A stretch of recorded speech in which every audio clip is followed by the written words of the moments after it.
नमस्कार मित्रों, मैं आपकी ओझा मैम। आज का हमारा टॉपिक है संस्कृत के अंदर हमारा माहेश्वरी सूत्र। आप लोगों को ये तो पता ही होगा कि माहेश्वरी सूत्रों के बिना हम लोग संस्कृत को ना तो अच्छे से समझ सकते हैं और ना अच्छे से उसको जान सकते हैं। तो हम हर एग्जाम में सबसे पहला टॉपिक ही कौन सा होता है? माहेश्वरी सूत्र।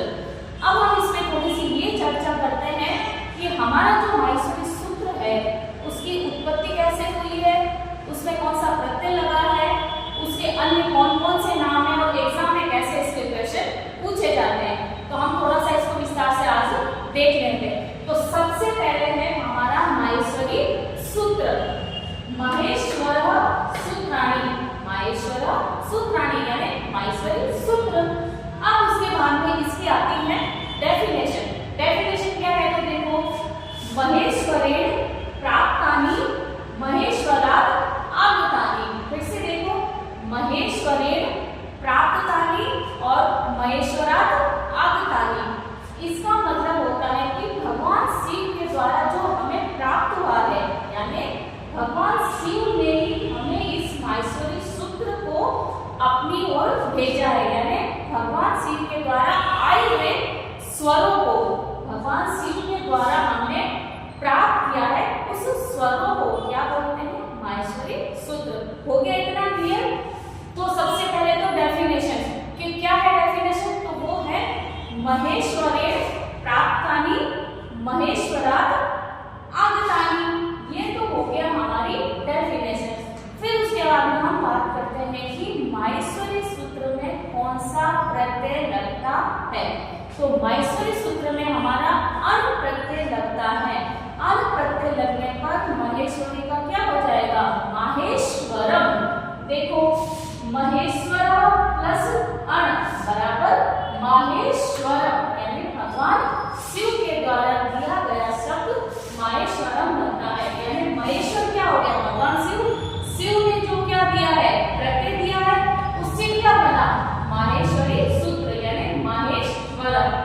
फिर उसके बाद में बात करते हैं अन्य नाम की, यानी दूसरे नाम की। जैसे भी आप लोगों के भी दूसरे नाम है, वैसे भी इस माहेश्वरी सूत्र के भी दूसरे नाम है।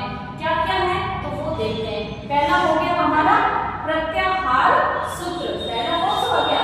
प्रत्याहार सूत्र। प्रत्याहार सूत्र मतलब जिससे प्रत्यय बनते हैं, प्रत्याहार सूत्र। फिर उसके बाद में आता है शिव सूत्र जालम। क्या है? शिव सूत्र जाल, यानी भगवान शिव के आसपास के जो स्वर थे वो एक जाल रूपी उसके सिर के चारों तरफ फैले हुए थे, इसीलिए उनका नाम क्या पड़ा है?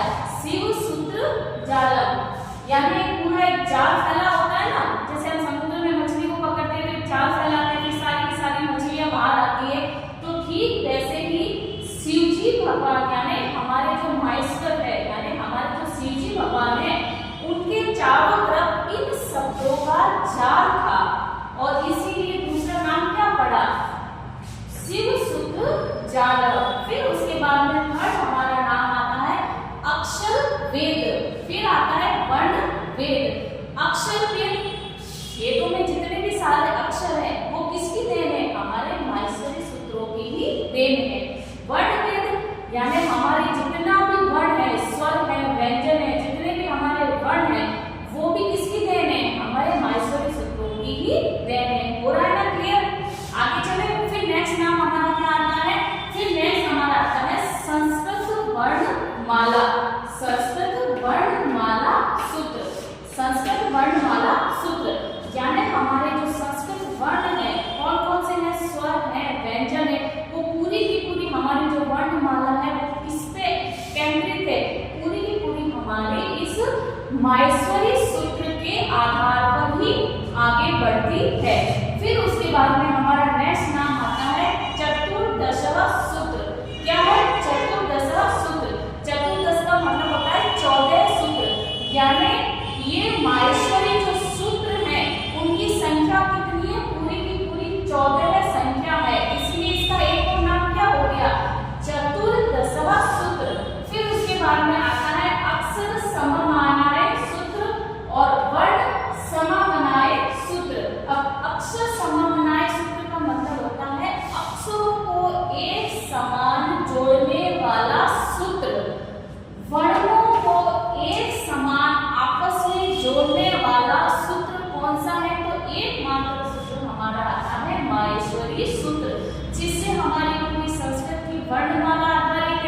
हमारे पूरे प्रत्याहार आधारित है, हमारे पूरे के पूरे वेद है, हमारे जितने भी अक्षर है, स्वर है, व्यंजन है, वो सारे के सारे हमारे माहेश्वरी सूत्रों पर ही टिके हुए हैं।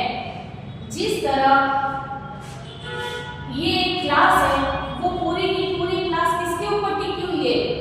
एक पिलर इधर है, एक पिलर इधर है, नीचे जमीन है, ऊपर दीवार है, तभी एक रूम बना है, वो इसके ऊपर टिका हुआ। तो ठीक वैसे ही हमारी पूरी की पूरी जो संस्कृत है वो किस पे है? माहेश्वरी सूत्रों पर ही टिकी हुई है। अब बात करते हैं कि इसका अर्थ क्या है, यानी ये माहेश्वरी सूत्र के बारे में तो भाई हमने जान लिया कि माहेश्वरी सूत्र है, उसकी डेफिनेशन क्या है, माहेश्वरी सूत्र है तो उसका अर्थ क्या है, और माहेश्वरी सूत्र है तो उसके बारे में उसका दूसरा नाम क्या है, ये हमने बात कर ली थी। अब ये है कि माहेश्वरी सूत्र आया कहां से? तो माहेश्वरी सूत्र है हमारे संस्कृत के विद्वान है ना, पतंजलि है, कात्यायनी है, पाणिनि है, उनमें भी एक हमारे हैं पाणिनि महोदय। पाणिनि महोदय ने क्या किया? शिव की तपस्या की, फिर शिव की उपासना करने पर जब शिव भगवान जो थे वो उन्होंने अपने नृत्य के बाद में जो ऋषि मुनि थे उन ऋषि मुनियों की जो कई बार होता है ना, ऋषि मुनि जो होते हैं वो बहुत साल तक जी जाते हैं, फिर उनको लगता है कि नहीं हमने तो बहुत सारा ज्ञान प्राप्त कर लिया, हमने हमारे ज्ञान को बहुत ज्यादा बांट लिया है, अब हमें तो मोक्ष की प्राप्ति ही चाहिए। तो उन ऋषियों के उद्धार के लिए, यानी उनकी मोक्ष प्राप्ति के लिए, उनके उद्धार के लिए पाणिनि ने क्या किया? भगवान शिव की तपस्या की। और भगवान शिव यानी हमारे नटराज, फिर उन्होंने क्या किया? भगवान शिव ने उन ऋषियों के उद्धार के लिए अपना नृत्य कंप्लीट करने के बाद, यानी उन्होंने जो नृत्य कर रहे थे उस नृत्य को खत्म करने के बाद अपना डमरू बजाया। डमरू को संस्कृत में बोलते हैं ढक्का, यानी जब डमरू ऐसे ऐसे बजता है तो उसकी जो डोरी होती है ना, वो डोरी उस डमरू के आगे पीछे ऐसे घूमी और उसमें से जो स्वर निकले, यानी उसमें से जो ध्वनि निकली, वही ध्वनि पाणिनि ने उस सूत्रों के रूप में हम लोगों को प्रदर्शित किया। एक बार देखते हैं, देखो कि पाणिनि द्वारा भगवान शिव की उपासना करने पर, यानी हमारे पाणिनि महोदय ने किसकी उपासना की थी? भगवान शिव की। भाई इंसान को कुछ चीज चाहिए होता है तो वो किसकी करता है? भगवान शिव की उपासना करता है, आराधना करता है, तो भगवान शिव प्रसन्न होते हैं, उनको वर देते हैं। तो उन्होंने क्या किया? उसकी उपासना करी और नटराज शिव के द्वारा सनकादिक ऋषि, यानी हमारे जो शिव जी भगवान के नाम क्या है? नटराज है। उन्होंने क्या करा? सनकादिक ऋषियों के उद्धार के लिए, यानी उस ऋषियों को मोक्ष प्राप्ति के लिए नृत्य की समाप्ति पर कुल 14 बार डमरू यानी ढक्का बजाया। कितनी बार उस डमरू को बजाया?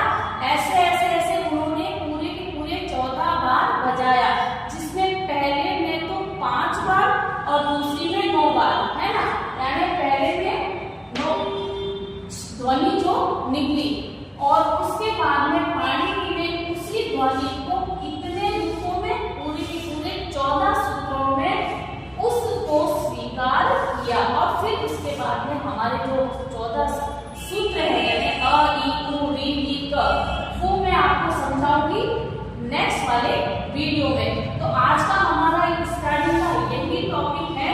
आप लोगों को इतना ध्यान रखना है, कई बार क्या होता है एग्जाम में माहेश्वरी सूत्र नहीं देके माहेश्वरी सूत्र के जो बाकी नाम है, जैसे कि एग्जाम्पल में दे दिया अक्षर वेद क, है ना, या फिर दे दिया शिव सूत्र जालक, तो कहने का ये मतलब है कि आपको इस माहेश्वरी सूत्र के अंदर पूरे के पूरे इन नाम को भी ध्यान में रखना है।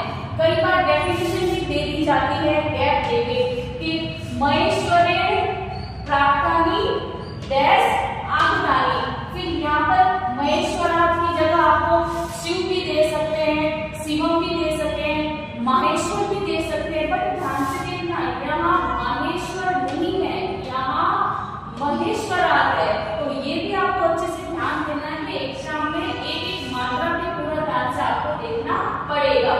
यानी फिर महेश्वरे प्राप्तानी महेश्वरार्थ आगतानी, ये तो हो गया इसकी डेफिनेशन।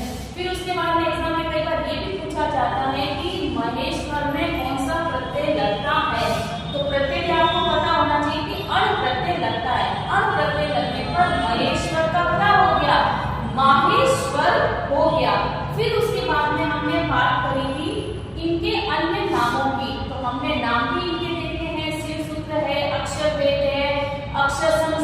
ये वाला भी है, चतुर्दश भी है और संस्कृत वर्णमाला भी है ना, प्रत्याहार भी है।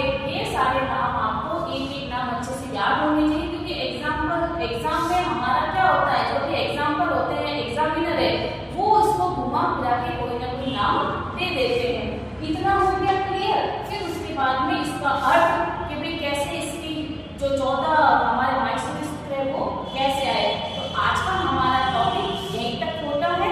फिर नेक्स्ट वीडियो में मैं आपको हमारे जितने भी चतुर्दश है यानी 14 हमारे मायसोरी सूत्र है इसके बारे में मैं आपसे चर्चा करूंगी। धन्यवाद।